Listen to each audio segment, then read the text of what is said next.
Is this the last bargain buying opportunity for Bitcoin? Today we're going to be talking about historical retracements that we've seen in the past in this cycle, as well as juxtaposing the lengths of these cycles, and also talking about the bargain buying opportunities that we've seen across the cycle and the reaccumulation ranges in particular, and also comparing reaccumulation ranges. So lots to talk about. Subscribe to the channel for more videos like this in the future. Like this video if you enjoy content like this going forward, then let's dive right into it.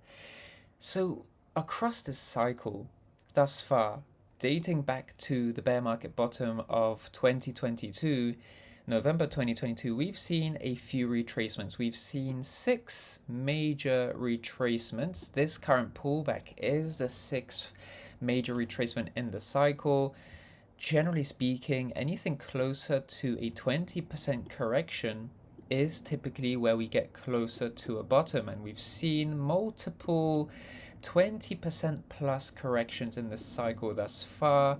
So if we look at this one, for example, the very first pullback in the cycle, 23% in January approximately of 2023, we actually saw that get eclipsed with the deepest retracement in the cycle, which was the pre-halving retrace in of itself, which was 23% 0.8. So that was the deepest retrace in the cycle thus far, eclipsing this January retrace. But we've seen a handful of retracements that have been 20%, 22%, also 21, 22% here as well early in 2024. So the fact that we're seeing minus 19% in this current corrective period, first of all, this is one of the most shallow corrections thus far, comparing to what we've seen in the cycle already. So out of the six major retracements, this is still the most shallow one. And in fact, if we were to average all of these corrections, we'd come across the figure that an average correction is in fact 22%. So this 19% pullback isn't even a 22% pullback. It's not even an average pullback. So it is below average at this point in time. So if we were to get a average pullback, we'd need to pull back a little bit more, maybe even to 55k or even lower than that, lower than what we saw right over here at 56k back in April or May. This is where we bottomed at around 56k, and the fact that we've actually performed the local top a little bit lower than what we saw in the pre-halving period, that also means that we're going to have to go lower for a 22% average correction to take place. That doesn't necessarily have to happen. My general point here is that we are getting close to a bottom because historically anything in the 20%, 21, 22% region, that's where we've seen historical bottoms in a cycle. So we're only a handful of percentage points away from a bottom, if not this bottom being in already. So that's really key to mention, that we are increasingly close to a bottom, if not having experienced that bottom already. And if we talk about retracement depth, 22% is an average correction. This is still below average, but even if we look at lengths, correction duration in the cycle, we've seen cycles, or at least corrective periods in the cycle, last 3 weeks, 63 days as again, 14 days, 49 days. This current pullback period is getting close to the 40-day mark already. So it is becoming slowly one of the more longer corrections. And in fact, if you were to average out all these corrective durations, 42 days is the average corrective length. So we're getting close to 40 days already. So we are still below average in terms of correction length and duration, but we're not quite at the average point just yet, but we're getting there very fast. And so this is slowly becoming a average correction in terms of duration, but it still is a below average one in terms of retracement depth. So the longer we are in a corrective period, the closer we get to a bottom, and 63 days is the longest corrective period in this cycle. So the fact that we are already at around 40 days, that means that we still have 20 days or so 3 weeks more also for this corrective period to potentially find the bottom, but just showcases the fact that if we have a long correction of 40 days, getting close to the longest correction in the cycle, if we're getting close to the deepest correction in the cycle, we are very close to a corrective bottom already in terms of duration and in terms of correction depth. So this creates a great segue into the next chart here. Where is that bargain buying opportunity? If we look across the cycle, we've seen multiple reaccumulation ranges develop across the cycle, and then these reaccumulation ranges have proceeded upside.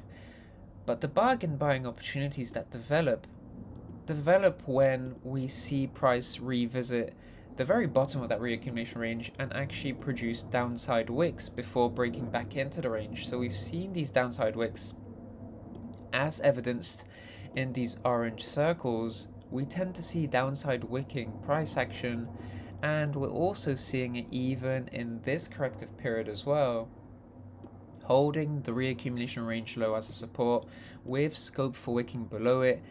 That's essentially the bargain that we're all looking for.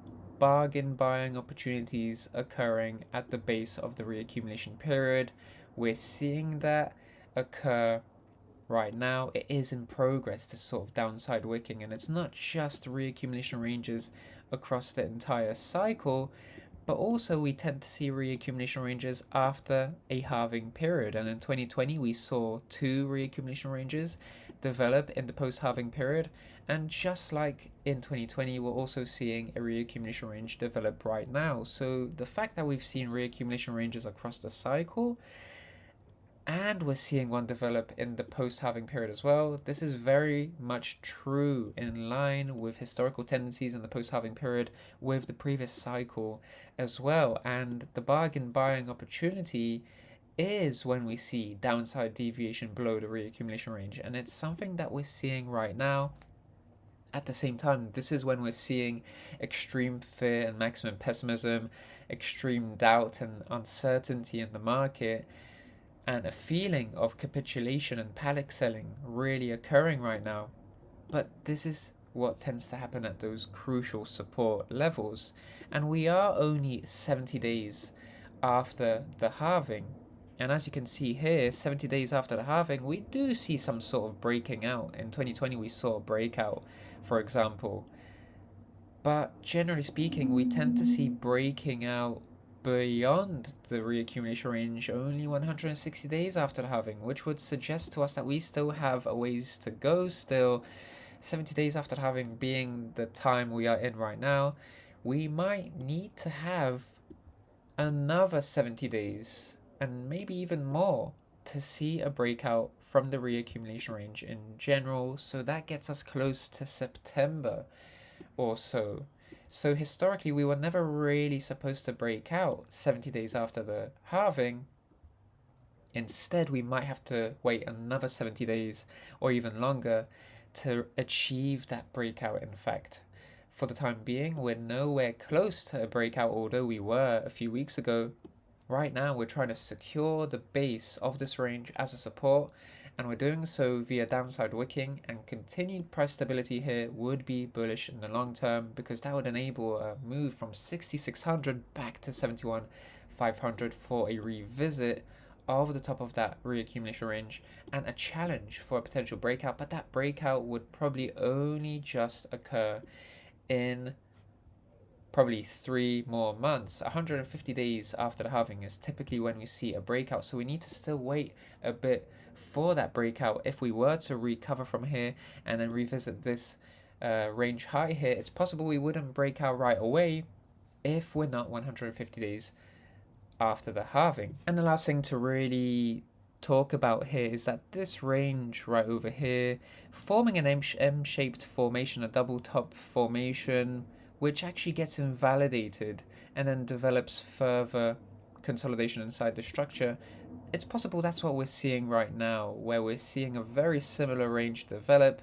The M-shaped developing again. Many people were thinking that this double top is going to validate, but most likely we're going to see a fake breakdown and then once again see consolidation towards the upside. But if we were to measure this range just like this, from break into the range to break out from the range, you'd notice that we are halfway through this range. This range, we're only seeing half of the range reaccumulate based on this one. So we still have this amount of time potentially still yet to enjoy, which technically brings us even further beyond the 100-day period after the halving. So maybe we get 160 days, maybe 170 days, getting us closer to that September breakout. But we're seeing a lot of similarities between this reaccumulation range and this one. One of the key elements at the moment is that we are seeing a lower high relative to these two data points at the range high of this reaccumulation range. So a lower high developing here, but we really need to potentially develop a higher low right over here, because what we've seen in the past is a higher low here, for example, a higher low in the post-halving reaccumulation range in the 2020 period. Here as well, a higher low developing. So those higher lows are quite important to solidifying premium buying behavior at the base of a reaccumulation range in the post-halving period. That's what we're looking for right now. For the time being, that's exactly what we're getting, because this is a lower downside wick than this one. So far, so good. We need to see price stability continue here for this to truly be that last bargain buying opportunity before we consolidate and curl up towards the upside to revisit this range for a potential breakout attempt in the future. Subscribe to the channel for more videos like this in the future. Like this video if you enjoyed this video. Thank you so much for watching. I'm Rex Captain, and I'll speak to you in the next one. Check out the top right hand corner video for more.